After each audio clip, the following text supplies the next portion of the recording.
नमस्कार, दिन भर की बड़ी खबरों में आपका स्वागत है। मैं हूं शिवानी। आज की खबरों में बात होगी हॉर्मुज़ की चाबी खो गई, ट्रंप की धमकी पर ईरान ने लिए मजे, ठुकराया अमेरिका का सीज फायर प्रस्ताव की, और केरल में प्रियंका ने दहाड़ा मोदी और विजयन की सीक्रेट डील के खुलासे की। वहीं सीएम हेमंता के ऐसे राज खोल लाई कांग्रेस, उम्मीदवारी पर संकट, झल्लाहट में राहुल को दी धमकी की। साथ ही नीतीश की जगह निशांत का जाना तय, सम्राट विजय सिन्हा के सामने सीएम बनाने के नारे की, और खबर के अंत में बात होगी जनता पर क्यों पड़ी महंगाई की मार, खाना पीना पढ़ना लिखना सब पर आया संकट की। इसी के साथ आज दिन भर की सभी बड़ी और प्रमुख खबरों को जानेंगे विस्तार से। उससे पहले एक नजर सुर्खियों पर। राघव चड्ढा का अंग्रेजी किताब से केजरीवाल पर तंज, इसमें लिखा बॉस से ज्यादा चमकने की कोशिश ना करें, उसे डर और सुरक्षा पैदा होगी। केजरीवाल के किराए के वादे पर हाईकोर्ट ने आदेश पलटा, कहा मीडिया में दिया बयान लागू करवाने लायक नहीं। अब मौजूद केजरीवाल के किराए के वादे पर हाईकोर्ट ने आदेश पलटा, कहा मीडिया में दिया बयान लागू करवाने लायक नहीं, अब मौजूदा सरकार तय करे।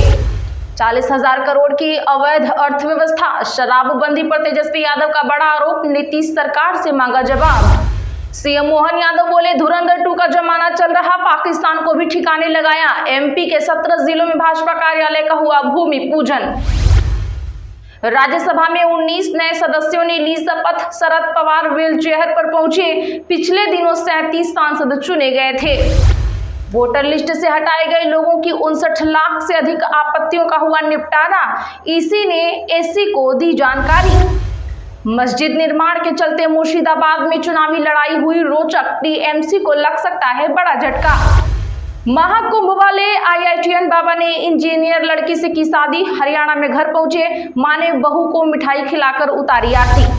यूसीसी और एक देश एक चुनाव होगा अगला मिशन, भाजपा स्थापना दिवस पर पीएम मोदी ने बताया आगे का प्लान। पंजाब में घर घर डबल इंजन मॉडल के फायदे बताएंगे भाजपाई, चुनाव से पहले जनसंपर्क अभियान शुरू, भाजपा के स्थापना दिवस पर घरों में झंडे लगाएंगे कार्यकर्ता।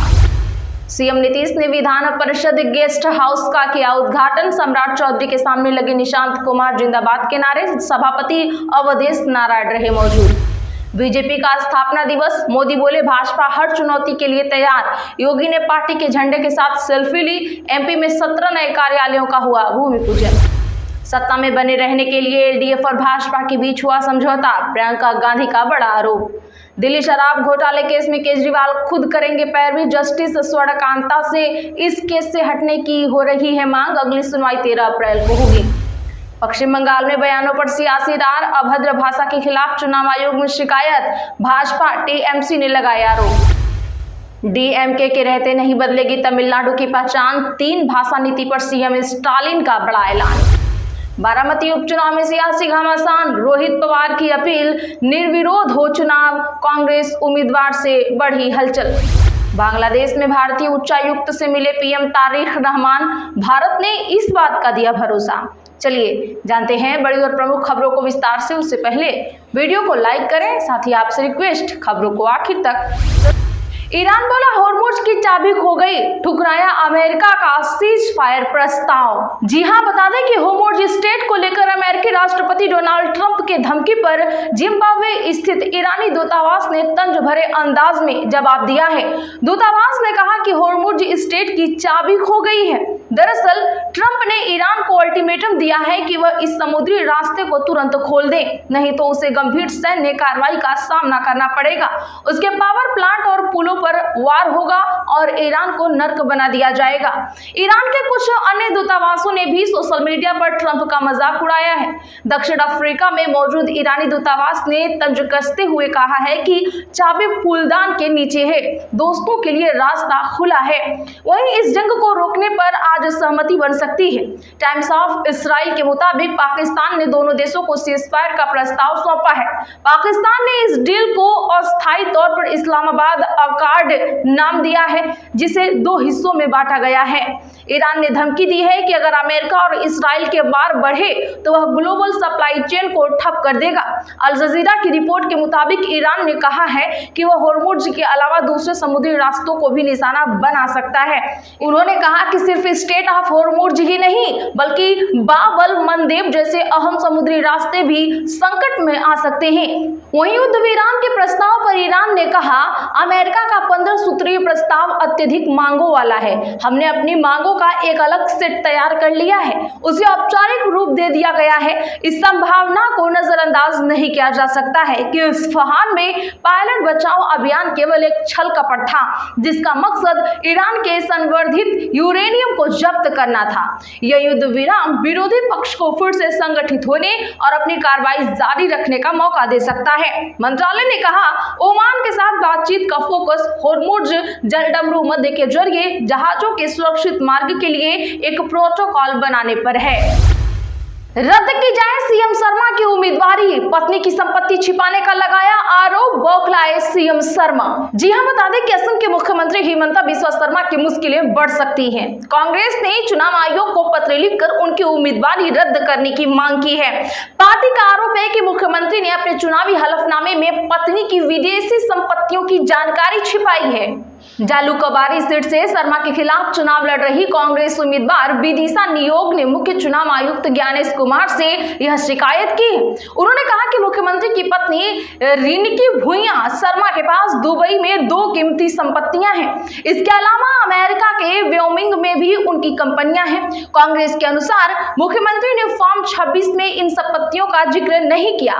यह चुनावी नियमों का सीधा उल्लंघन है। कांग्रेस ने इस मामले में प्रवर्तन निदेशालय को भी शिकायत भेजी है। पार्टी ने धन शोधन कानून के तहत मामले के जांच करने का आग्रह किया है।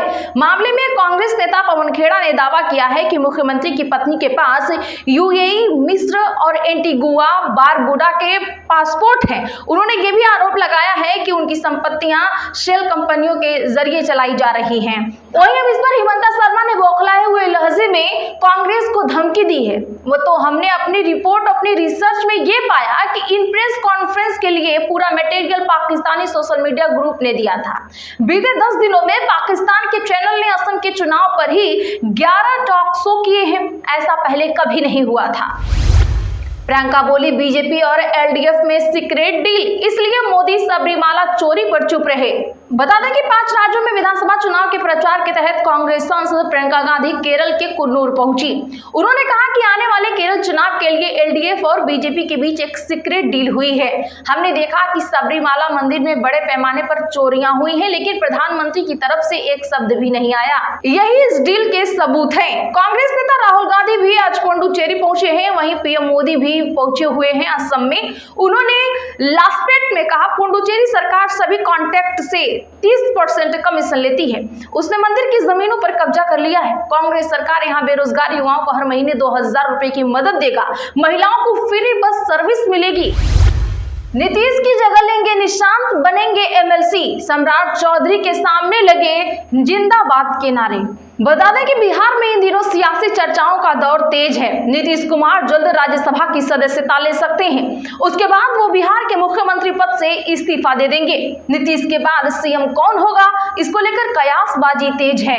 आज पटना में विधान परिषद गेस्ट हाउस का सीएम नीतीश ने उद्घाटन किया। गेस्ट हाउस के उद्घाटन के बाद नीतीश कुमार के सामने ही जदयू कार्यकर्ताओं ने निशांत कुमार सीएम जिंदाबाद के नारे लगाए। इस दौरान सीएम नीतीश के साथ डिप्टी सीएम सम्राट चौधरी और विजय सिन्हा भी मौजूद थे।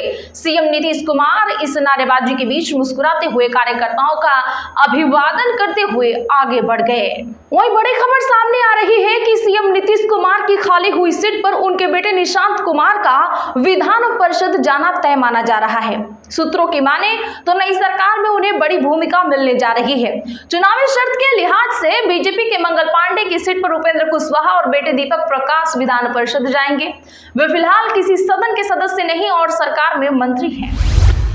सरकार का रवैया कोरोना महामारी जैसा, राहुल गांधी ने एलपीजी संकट को लेकर केंद्र सरकार पर साधा निशाना। जी हां, बता दें कि पश्चिम एशिया में तनाव चल रहे हैं। अब इसका असर पूरी दुनिया पर पड़ रहा है। इस बीच कांग्रेस नेता राहुल गांधी ने केंद्र सरकार पर निशाना साधा।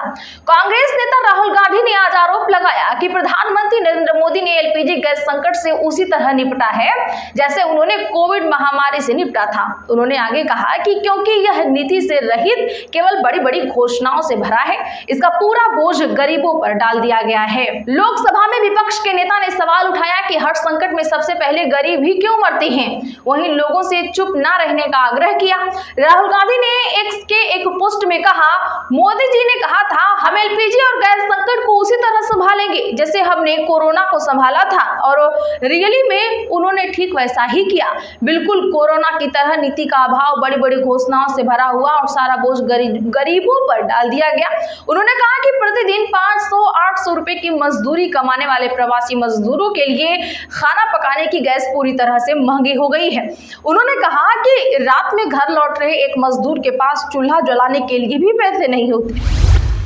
कॉपी किताबों के रेट 20% बढ़ेंगे। तेल, काजू बादाम की कीमतें भी बढ़ी। एक महीने में चीजें 15% तक हुई महंगी। दरअसल युद्ध से शिपिंग और ट्रांसपोर्ट महंगा हो गया है। जहाज का खर्च बढ़ा है, ट्रकों का डील महंगा हुआ है। भारत सरसों तेल खुद बनाता है, लेकिन refined oil, soybean, palm oil का बड़ा हिस्सा आयात होता है। ये आयात इंडोनेशिया, मलेशिया, अर्जेंटीना जैसे देशों से आता है। जब शिपिंग महंगी हुई तो आयातित तेल भी महंगा हुआ। घरेलू तेल पर भी दबाव बढ़ा क्योंकि लोग सस्ता विकल्प खोजते हैं। डिमांड शिफ्ट होने से सरसों तेल की कीमत भी बढ़ी। पैकेजिंग और प्रोसेसिंग कास्ट भी बढ़ी। फैक्ट्री चलाने के लिए बिजली ईंधन का इस्तेमाल होता है। पैकेजिंग प्लास्टिक बोतल में होती है जो पेट्रोलियम से बनती है। दोनों महंगे हो गए क्योंकि क्रूड ऑयल महंगा है। आज के लिए बस इतना ही। ऐसी ही खबरों के लिए चैनल सब्सक्राइब कर लें और बगल में घंटी के निशान को जरूर दबा लें। वीडियो को लाइक और शेयर करना ना भूलें।